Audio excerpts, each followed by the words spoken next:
नमस्कार, मैं नियाज खान और आप देख रहे हैं एनएमएफ न्यूज। पाकिस्तान और अफगानिस्तान में इस वक्त जिस बात की चर्चा सबसे ज्यादा है वो है आतंकवाद और आर्मी, क्योंकि टीटीपी पाकिस्तान में गदर काट रही है। पहले पेशावर, फिर कराची और 2 दिन पहले बलूचिस्तान में जो किया उसको देखकर रूह कांप जाए। खबरों की माने तो बलूचिस्तान में टीटीपी ने पाक आर्मी के जवानों की गोली मारकर हत्या कर दी। पाक आर्मी अपने पाले आतंकियों की वजह से परेशान है और ऊपर से तालिबान पाकिस्तान की बात नहीं सुन रहा है, जिसका नतीजा यह है कि अब भारत फ्रंट फुट पर खेल रहा है। देखिए ये खास रिपोर्ट।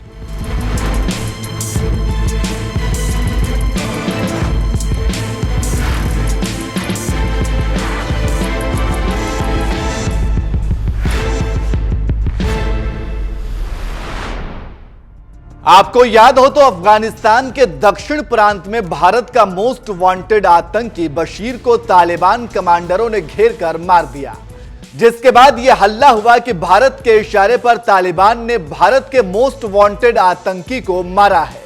जबकि पाकिस्तान के रक्षा मंत्री और पाक आईएसआई चीफ काबुल जाकर तालिबान से हाथ जोड़कर विनती की कि आप टीटीपी की मदद ना करें और एक्शन लें, लेकिन तालिबान ने पाक हुक्मरानों और आईएसआई चीफ को बता दिया कि हम कुछ नहीं करेंगे, आपका मामला है, आप निपटो, जिससे पाकिस्तान का मुंह लटक गया। अब उसी तालिबान से भारत के लिए और खुशखबरी आई है।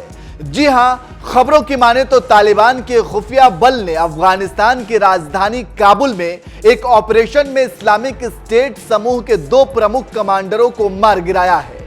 मारे गए आतंकियों में से एक कारी फतेह था, जिसे खुफिया प्रमुख और इस्लामिक स्टेट खुरासान प्रांत के पूर्व युद्ध मंत्री के रूप में जाना जाता था।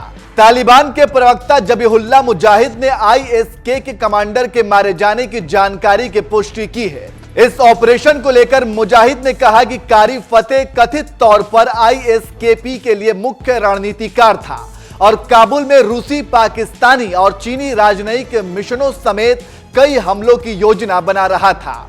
इससे पहले भी कई आतंकी गतिविधियों में कारी फतेह शामिल रह चुका था।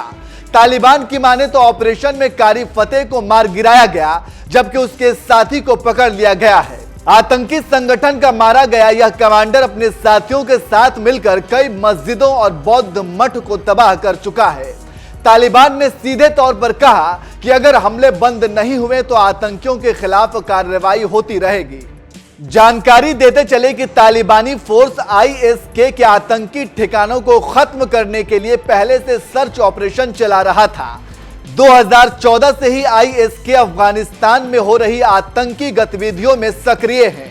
अब तालिबान शासन इसे बड़ा खतरा मान रहा है।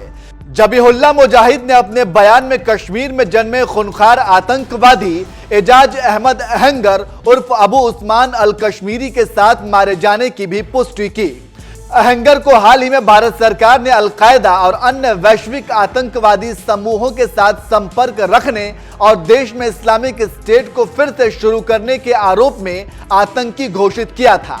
अफगान खुफिया विभाग ने मार्च 2020 में आत्मघाती बम विस्फोट के मास्टरमाइंड के रूप में अहंगर की पहचान की थी। एजाज को भारत के लिए इस्लामिक स्टेट भर्ती सेल के प्रमुख के रूप में नियुक्त किया गया था और उसने एक ऑनलाइन भारत केंद्रित आईएसआई प्रचार पत्रिका शुरू करने में महत्वपूर्ण भूमिका निभाई थी, जिसको तालिबान ने पिछले हफ्ते मार दिया था। इससे तालिबान और भारत की दोस्ती को परवान चढ़ते देख सकते हैं और इससे आप ये भी समझ सकते हैं कि कैसे भारत ने तालिबान की मदद की और अब उसका फल मिलने लगा है। जानकारी देते चले कि भारत की तालिबान और पाकिस्तान से एक ही शिकायत है और वो है आतंकवाद। अगर पाकिस्तान आतंकवाद खत्म कर दे और भारत की बात मान ले तो रिश्ते सुधर सकते हैं। भारत का पाकिस्तान पर आरोप है कि आप हमारे देश के खिलाफ साजिश रचते हैं और खून खराबा करते हैं, और ऐसे में दोस्ती कैसे हो सकती है। और यही शर्त भारत की तालिबान से है और तालिबान ने भारत की बात समझी और दोस्ती को तैयार हुआ। ये एक अच्छा जेस्चर है, लेकिन पाकिस्तान के लिए परेशानी भरा है।